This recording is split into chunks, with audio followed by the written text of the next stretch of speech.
বন্ধু তোর কি অবস্থা, কেমন কোনোরকম আছিস? মনটা ভালো না। তোর কি অবস্থা, তুই কেমন আছিস? বন্ধু, তোকে বল দিনি তোর একটা প্রশ্ন করি, কেমন পারিস উত্তর দিয়ে দিনি দেখি।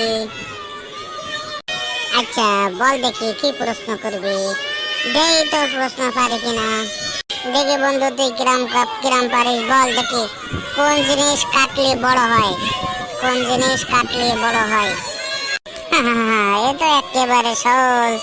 কিরে, তুই আর কঠিন প্রশ্ন পালি না, এত সহজ প্রশ্ন করলি। এটা তো পুকুর রে পাগলা, এটা তো পুকুর। পুষ্কনি পুষ্কনি, যেটায় মানুষ গোসল করে, পুষ্কনি। আহারে বন্ধু, তোর তো দেখছি মাথায় প্রচুর বুদ্ধি। তুই কিনা ঠাস করে প্রশ্নের উত্তরটা দিয়ে দিলি। যা, ভেরি গুড ভেরি গুড। হ্যাঁ, সে কি আর বলতে, আমি 1998 সালে জেএসসি পাস করেছি, যে এখনকার জামানার মাস্টার্স পাসের সমান। হা হা হা।